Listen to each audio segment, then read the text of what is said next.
Chasing Purpose Holiday Season with hosts Cintashay. Jingle bells swing and jingle bells ring.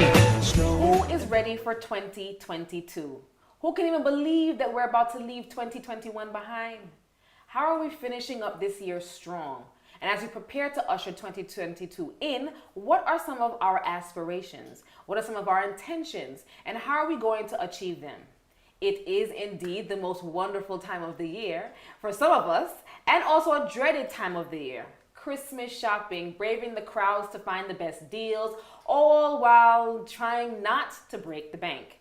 Tonight, we look at our budgets, our financial budgets, and how they play a part in our purpose journey, especially in this holiday season. And not just the holiday season, but our finances as it pertains to our future. A part of our purpose is to make sure that we are secure, make sure that we are taking care of ourselves mentally, physically, and emotionally, and financially. Welcome to Chasing Purpose, a space where we nurture faith, set intentions, pursue aspirations, all while living boldly. Tonight, our thought-provoking conversation continues with financial advisor and my friend, Tiffany Lawson. Hi, Tiff. Welcome to Chasing Purpose. By the way, she's also a makeup artist. You can tell by the fabulous beat. Tiffany, how are you? I'm good. How are you? I'm happy to have you. I'm happy to be here. I really like Tiffany and I have a whole love affair. This is my boo. All right, I read this online, Tiff, and I wanted to share it with you and my purpose soars. It reads, a budget tells us what we can't afford, but it doesn't keep us from buying. A budget is more than just a series of numbers on a page. It is an embodiment of our values. A budget doesn't limit your freedom, it gives you freedom. Budgeting only has one rule: do not go over budget. Tiffany, you're my friend. You know, you know where I stand on budgets and that word. I find that word to be a bit, aggressive, abrasive. As a financial advisor, do you find the word budget to be, kind of out there, or? You mean, is it scary? Yeah, scary. That's the word, scary. For me, it's scary. I think a lot of people are scared when they hear the word budget because they're scared to face their own downfalls in their finances. They're scared to actually examine where their money is going or figure out where their money is going and realizing just how high their expenses are versus their savings in particular. I always compare budgeting to a diet. If it's too restrictive, you're going to cheat. Facts. So you have to also make sure that when you're doing a budget, you have some wiggle room to actually enjoy the fruits of your labor. And that's where people are scared because they don't realize that you can fit both your wants and your needs into your budget. All right. Again, guys, let me just say this. Grab your journals because tonight Tiff is going to give us some gems on how we should be budgeting. This is our holiday season. And I want to make sure that as we are going out there and buying things for our loved ones, that we're on a budget and we understand that we're not just going to be spending willy-nilly and we're going after the holidays. Come January morning, we have to be secure in what we're doing. Okay, as it pertains to holiday, how does one create a budget? So the first thing you have to do is be practical about your expenses. Do not overestimate how much money you have to spend. Do not take into consideration your lines of credit or credit cards. Have cash to spend for these things. Have cash. All right, that's an important point you made there. For someone who doesn't really walk around with a lot of cash, why is cash so important versus putting things on your cards? So it's not to say that you have to actually spend the cash, but just make sure that you have that money in reserve for your spending. So for example, for me, I don't really walk around with a lot of cash, but I make sure as I prepay my credit card before I start spending. So that way, at the end of the holiday season, I'm not left with all this debt to start off the new year, because the worst thing to do is to start the new year with a ton of debt. All right, don't go there yet. We're gonna come there later. Okay, sorry. We want to kind of stay within the holiday season. Today is December 2nd, so we want to, how are we going to kind of set up ourselves for the holiday season? But we will touch on how we should be preparing for 2022. Okay. All right. How important is it to making lists while we're going out for shopping? It's super important to have a list when you're going shopping because you need to know exactly what you're buying. The same way when you go to the supermarket, if you don't have a list, you find all kinds of things that you wouldn't necessarily need, on a regular basis. But you just pick up, you're like, oh, that looks good. I should try this today. So it's the same thing with holiday shopping. You want to make sure that you have a list and you have a budget for that list. And so you stick within that budget. Okay. Is goal setting important to making and maintaining budgets for the holiday season?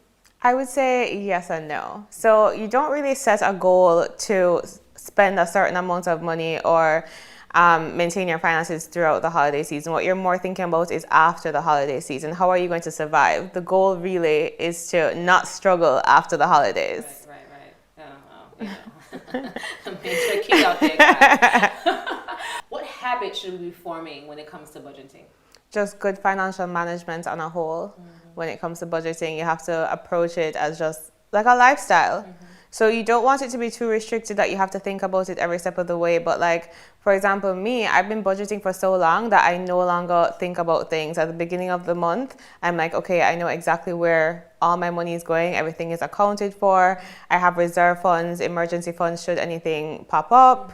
So it really is just about financial management on a whole and just incorporating that into your everyday life.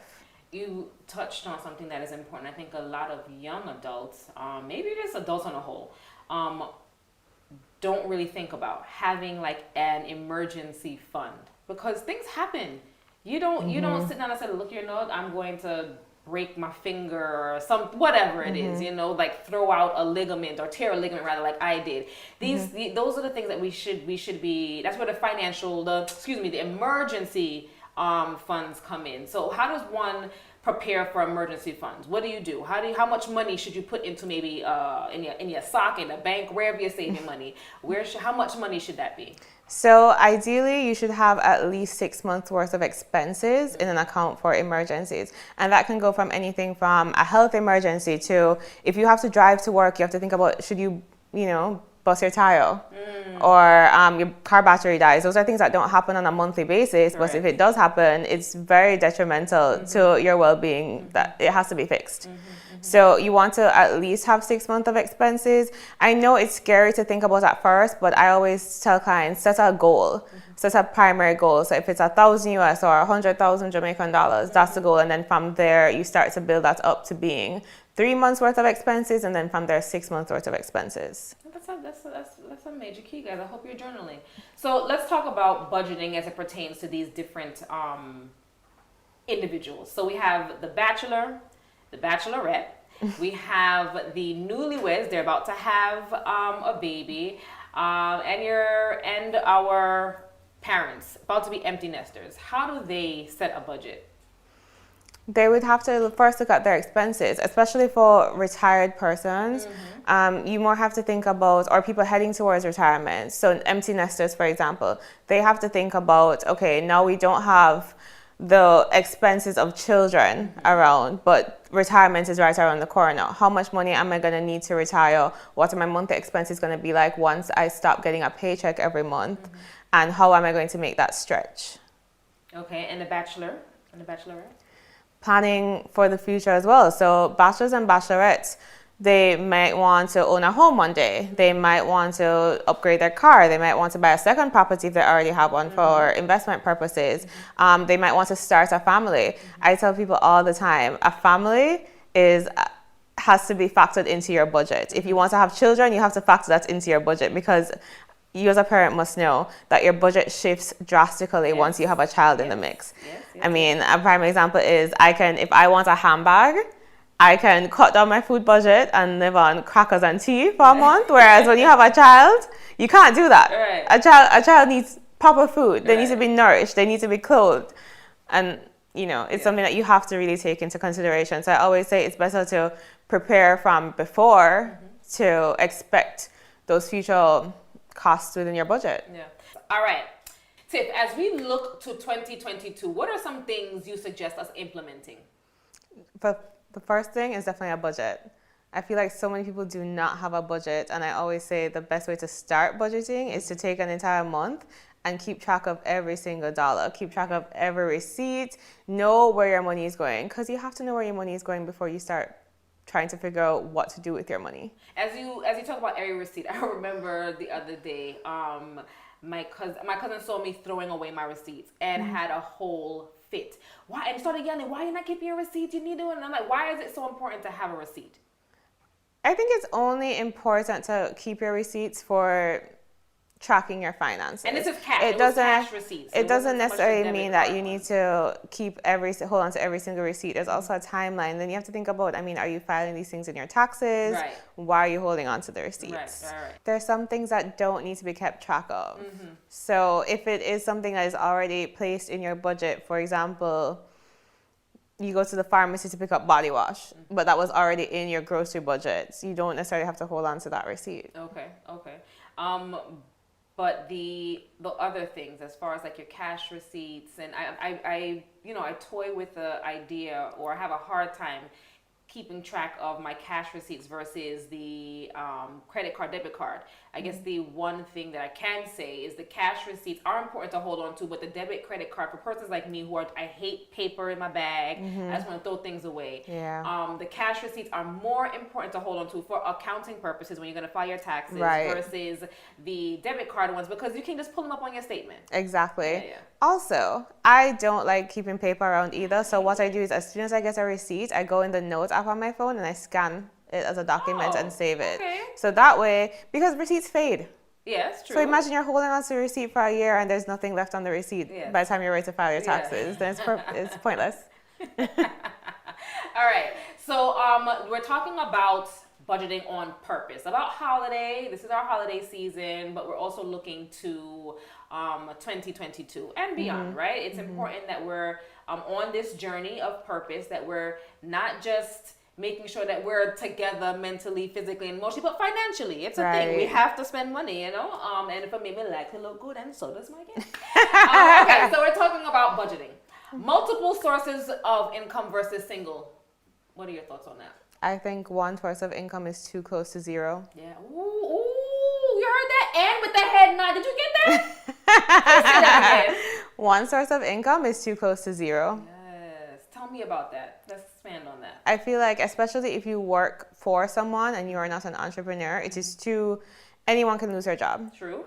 I mean, yes, there's some jobs that are more secure than others, but a lot of times, especially people who don't budget and don't have an emergency fund, you're one paycheck away from poverty. So it's really good to have backup income, especially if you can have passive income. Yeah, I hear my crew in the background snickering, but it's a major key. Yeah. It is a major key. Having multiple sources of income is very important. Something that I learned, I'm now in my 40s, at a very late stage, and had somebody said to me, look, it would be good if you had these things set up. I would be better off today, and that's another thing too, as it pertains to financial literacy and education for our youth. It's important to teach them, to start them young. Yep. At what age, let's talk about that really quickly. At what age would you start opening up a bank account for a child? As early as possible, as soon as I would say probably age 4. Age 4. Or thereabouts, you start giving them a little lunch money. They learn how to manage that lunch money or their allowance. You start giving them incentives for doing things. So not outside of their regular chores, if you give them an extra chore and you're like, okay, well, I'll give you X amounts of dollars if you do this chore. And that way they also understand the importance of earning $1 versus just being given $1. Right. That is another major key. Yeah. There's a lot of lessons to be taught in that teaching them at an early stage. So it's not a handout, but you have to work for it. You have to earn it. You have to earn it. And then there's also matching. So something that my parents did early on in life is when I would want something, they would tell me that if I saved towards it, they would match a certain amount. And that kind of teaches them about savings and interest and earning potential when it comes to investments. Yeah. Oh, I like that. Yeah. Oh, something I might implement. All right. As we talk about saving, saving for me, and Bobby Clark is going to have a whole conniption, but he knows that this is the one thing we always butting heads at. Tiffany, saving for me is hard, but versus for him, this is his thing, it's his life. Like, he has to be constantly saving. Why is it so hard for one but easier for another? I think it's your why. I think your why goes a really long way. So I always hear people say, okay, I'm saving. And I ask them, what are you saving towards? I'm not sure. You have to have a goal at the end of it, whether it is comfortable retirement, wealth accumulation, or buying a property, whatever it is, you have to have an end goal. And once you find your why, I feel like it's a lot easier for you to learn to save. All right, as you say the word why, may I ask you, Miss Lawson, what is your why? My why is honestly helping people to understand how money works. Because just like how you spoke about your mental health and your physical health and all of that, a lot of that can be tied to your financial stability. It's very difficult to think positively when you are trying to figure out where the money to pay your bills, your basic bills, is going to come from. It all ties in together. Okay, let's jump to, or stay in saving. Talk to me about saving versus investing. I think the two should not be as separated as they are. It's just a matter of saving. Your savings should be something that is kind of easily accessible and not necessarily in something that is high risk. But at the same time, you want to make sure your money is earning you money. Whenever someone tells me that they save in a bank account, I'm always like, are you really saving though? Because when your money is in a bank account, your earning potential is very low. The interest rates on a regular bank saving account is significantly lower than any investment is giving you. Plus you're paying fees and taxes. So by the time you look, a lot of times the fees and taxes outweigh the interest rate that the bank is offering. Right. Whereas if you really wanted to make your money work for you, you would invest it. And I think a lot of people don't understand that investments don't always have to be high risk. It's better to be earning 3 to 5% versus earning 0.4% in a bank account. Okay.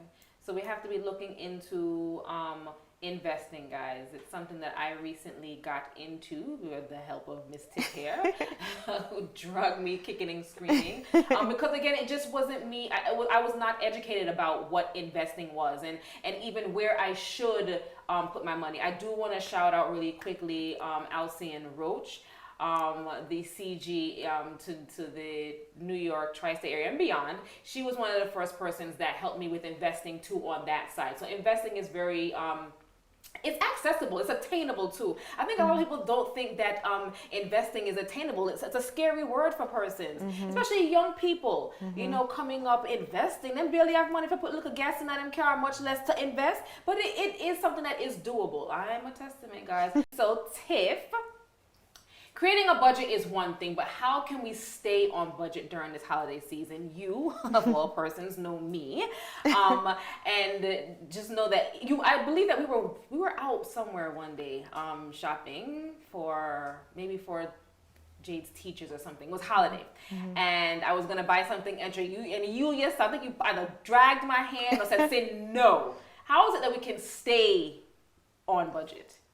Well, the first thing is setting the budget. You have to set the budget and set the budget wisely. Do not include things like your Christmas bonus or any, I guess, extra money that you get from relatives or anything like that. Stick within your paycheck budget. That's the first thing. Next thing is learn to say no. I feel like a lot of people are so, I don't know if it's pride or they're just embarrassed. Say no. Nothing is wrong with telling your friends that you cannot afford that outing. Just own it.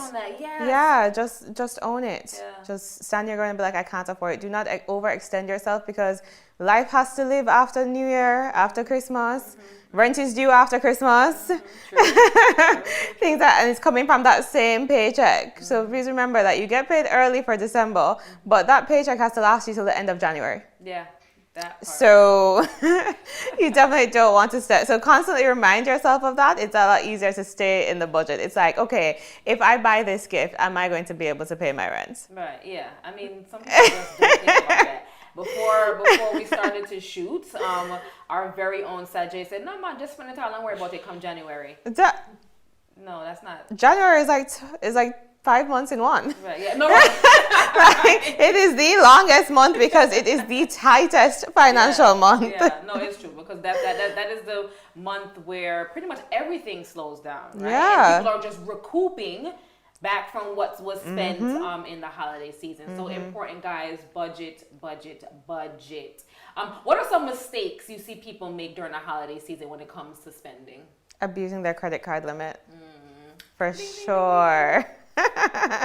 And as you said, being like, okay, I'll pay it back in January. Yeah, but then you have February's bills. Yeah, yeah. It's not like you don't have bills after. Yeah, I don't know if it's what's in the air, the mistletoe, what, but I just know for me, I'm just going. Oh no, and then forget these little.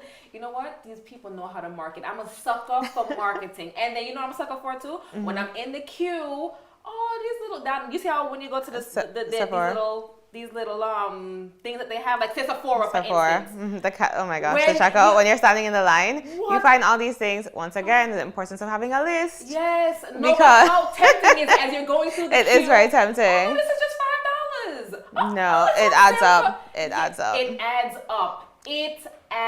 And don't let holiday sales fool you either. It's not really a sale if it was not on your list to begin with, just because it's discounted. But in talking about discounts, also take my advice. When it comes to anything I'm ordering online, I'd search for a coupon code. Use coupons to help cut down on what you're spending on gifts. That's something. I know I am not a big fan of coupons. I remember growing up, my aunt on a Saturday morning, she used to make us sit down at a table and she would clip her coupons. And I'm just like, what is this? But coupon codes are a thing. Where can we find coupon codes? I honestly just Google them. If I'm checking out online, I will Google them. Locally, you can look in newspapers or sometimes the stores will have printouts and you can search through for a coupon. Because only if it was something that was already on your list. Yeah. If you're going to be a hot girl, you have to learn how to braff on a budget. So it's not that you cannot take a little pinch a little money out of the savings to splurge on an item. You just have to make sure it's not derailing you from your savings goal. Important. We do not, and that's a major key. We do not want to be derailed from our savings goal. Tiff, do you advise persons to have passive income? Absolutely. If you can, I definitely recommend it. Yeah. Whether it's in the form of, actually investments are a prime example of passive income if you're getting dividend checks. Also, if you can afford or if you're in a position to get an investment property, that's giving you passive income down the line. So highly recommend it. Is investing in stocks a way persons can find financial freedom? Absolutely. But I would say my biggest advice, especially to young people who, there's so much information available that people feel like they can read online and they're just experts in investing. But the same way how if you're being sued, you would not represent yourself in court, you'd hire a lawyer, you should definitely seek advice from a financial professional. Let me ask you this, as you talk about representing, having a financial advisor. These online platforms, right? The ones that allow you to trade or invest, are they easy to navigate? I would say yes and no. It depends. It depends on your level of understanding of what you've read online. But as I said, reading something online does not make you an expert. You can read all you want on Google, but it doesn't make you a medical doctor. So I would say, especially because people don't realize that financial advisors are free. They literally you're not paying an advisor to talk to you. That's another thing too. That I think that a lot of persons don't know, and that's why they feel there's an apprehension to get a financial advisor, because you think it's something that you have to pay for up front. No, I'm telling you guys, me and I couldn't be friends if I had to pay. But we're actually generally friends. So talk about a financial advisor being someone of service. We are obligated to explain anything to you, give you the necessary advice that you need to build your financial portfolio. You are not paying the advisor itself. So my thing is, okay, it's one thing to read and try to trade on your own, but at the same time, try to get a little professional advice every now and then. I mean, yes, I know there are freelancers who do charge for certain financial coaching programs, but if you go to an institution and meet with a financial advisor, it's not a contractual agreement. You're not signing you're not necessarily signing anything. You're not obligated to sign anything, and you're not obligated to pay anything in that moment. You said the word portfolios. For persons who do not know what a portfolio is, please explain what that term means.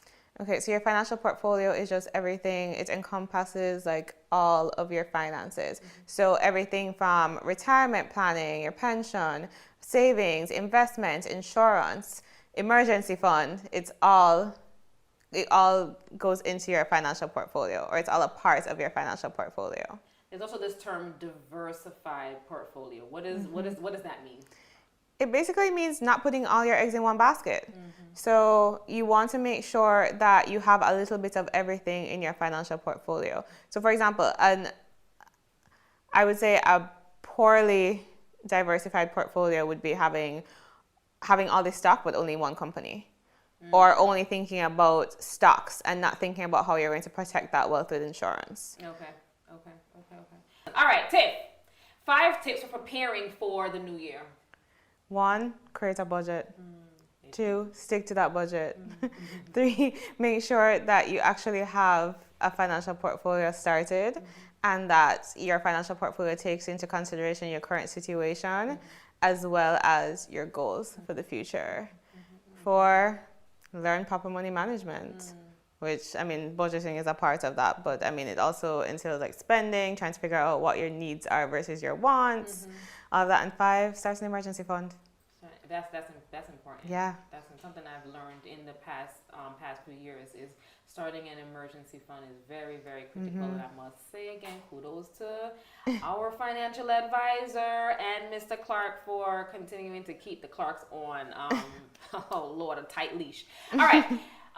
We were talking off camera as it pertains, and earlier in the show, as it pertains to portfolio investing, so on and so forth, and what it was like for maybe my parents, your parents, and teaching us financial literacy, and the idea of investing being attainable or not attainable to certain persons. Let's talk about let's talk about that and the difference in the generations as it pertains to financial literacy and what we should be doing and teaching our children going forward. Right.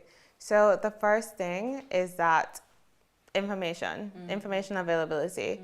As I said earlier, it has its good and it has its bad. However, I think it's very good as it relates to my generation and other generations going forward because we have a lot more access now to information as it relates to money and understanding money.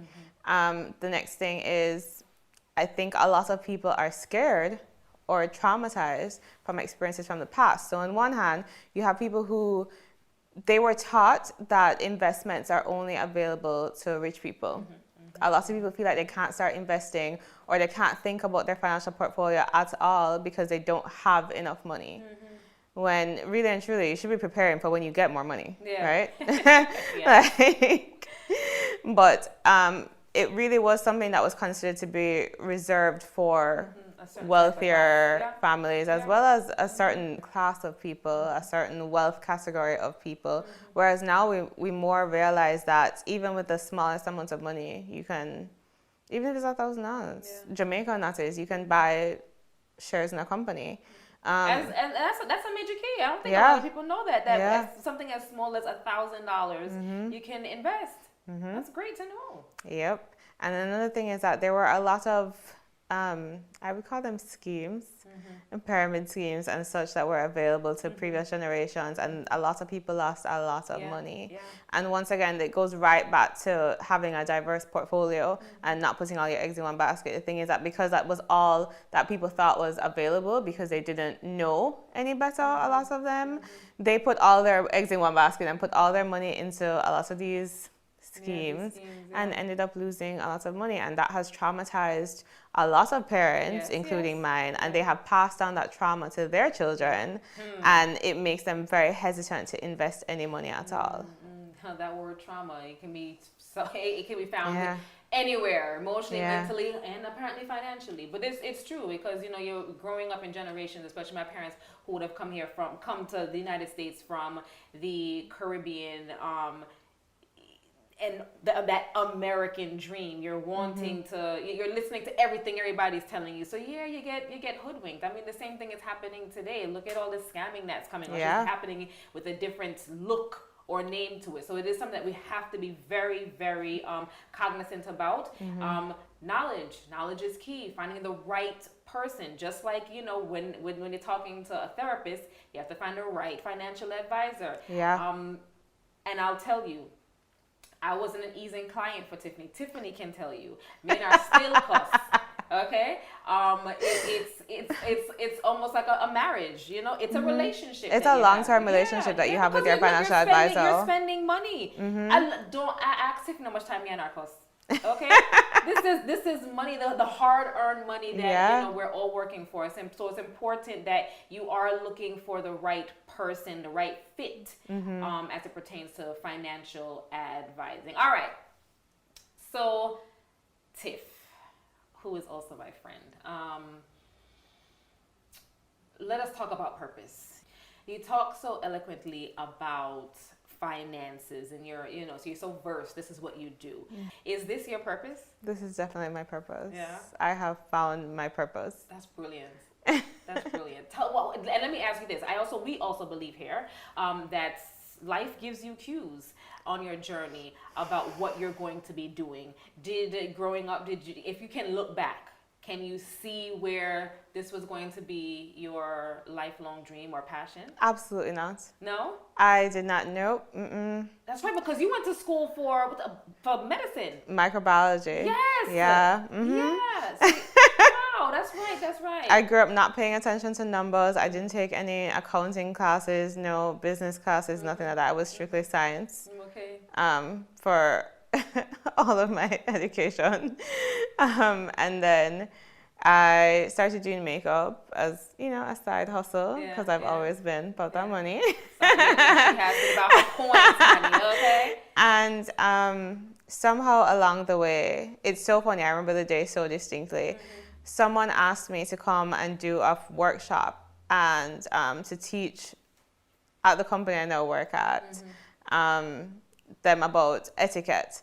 And I remember thinking, oh my gosh, this is free. I'm so beyond doing things for free right now because bills have to pay, you know? True. And I feel like when you're just starting out as a makeup artist, you do a lot of promo work for a promo to get your name out there. And I felt like at that time, my name was already out there enough. I didn't want to do any free work. And I was so hesitant. I mean, I can't go to JPS and be like, here's the promo. They're going to want their money. But I didn't want to do the workshop because I was like, it's free. But then I was reluctant. And I'm like, you know what, let me help this friend out and do this workshop. And that was my first introduction to the company. But you see what what happened there though is that you thinking that's a mindset shift there.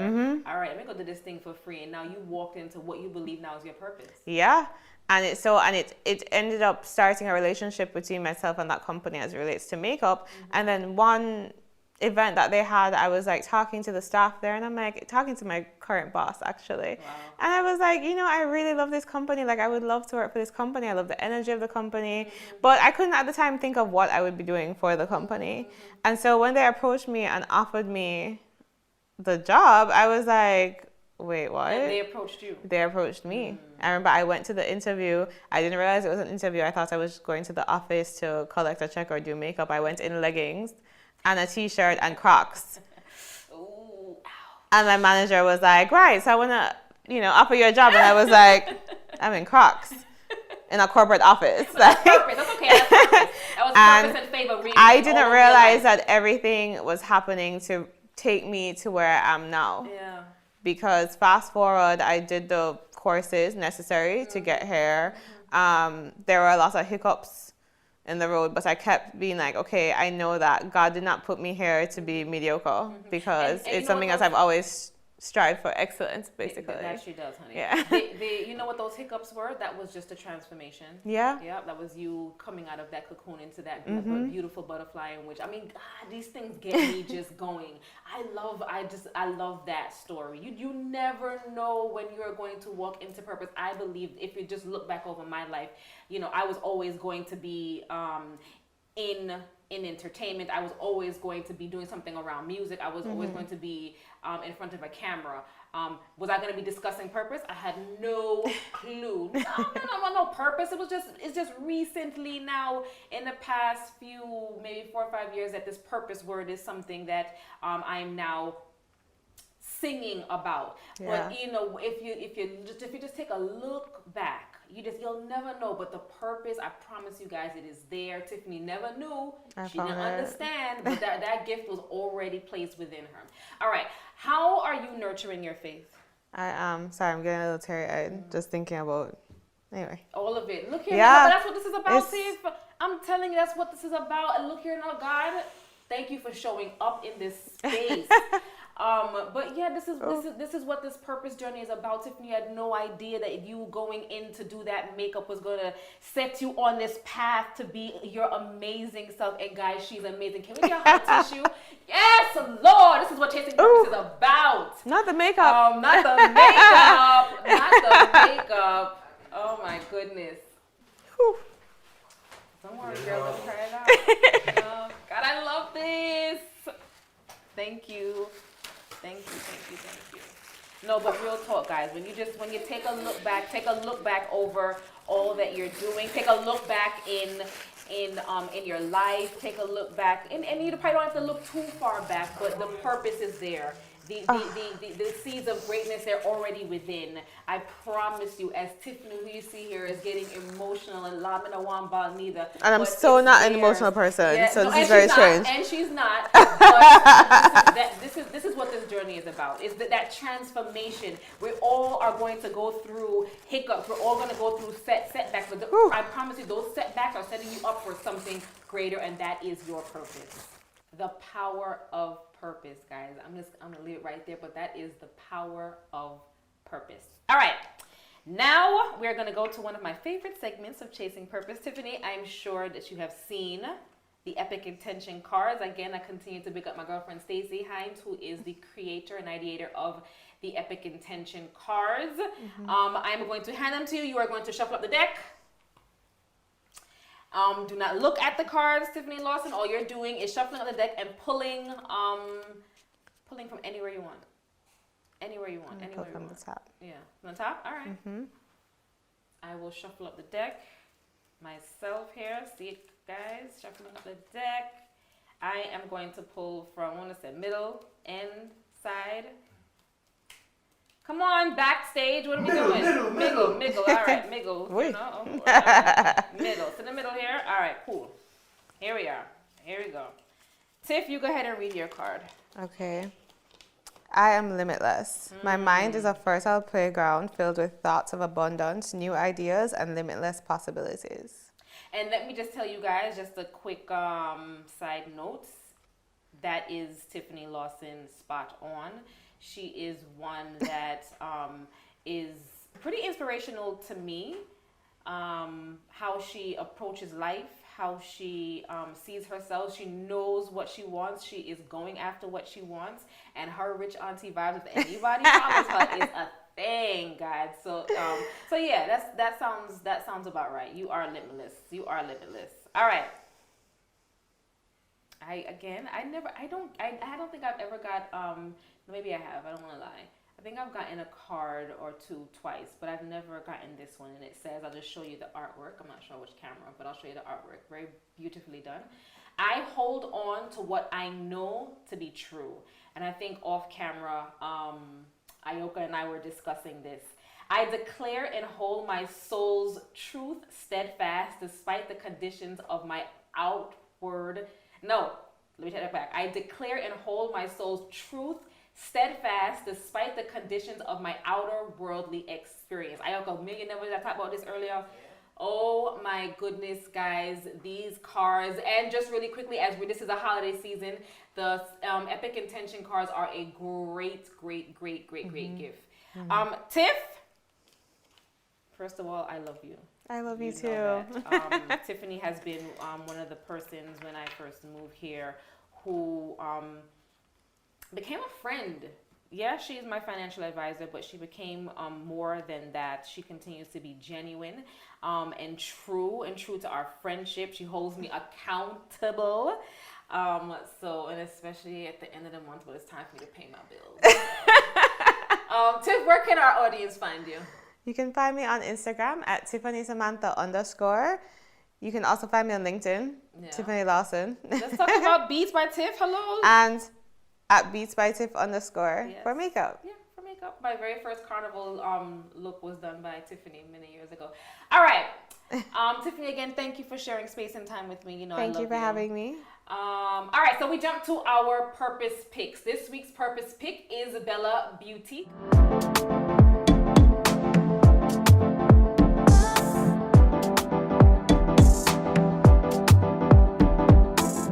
Hi, it's Bella, and I'm from Bella's Boutique, and I'm so happy to be chasing Purpose's purpose pick this holiday season.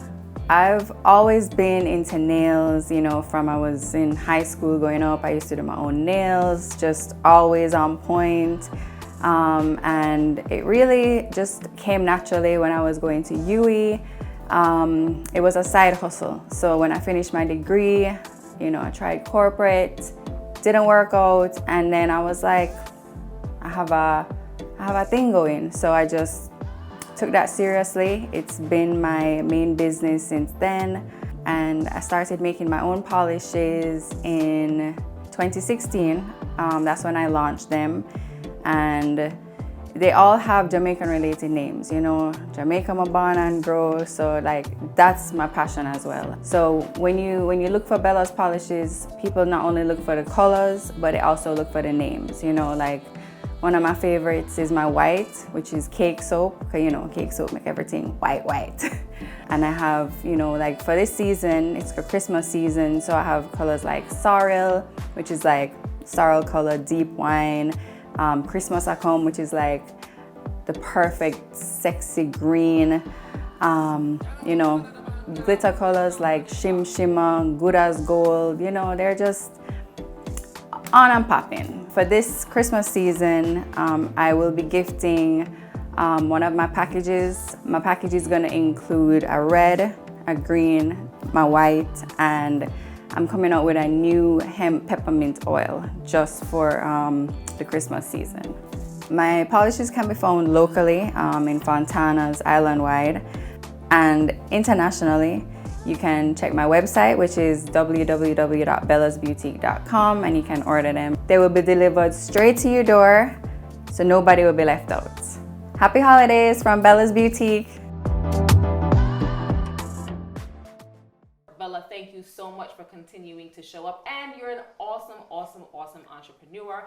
I'm a small business owner. All right, so the question for tonight is, when was Christmas declared a national holiday? Again, when was Christmas declared a national holiday? All you have to do is give us a call in studio at 876-676-6996, 876-676-6996. In New York, 888-546-8742, 888-546-8742. Answer that question and you will win that gift from Bella's Boutique.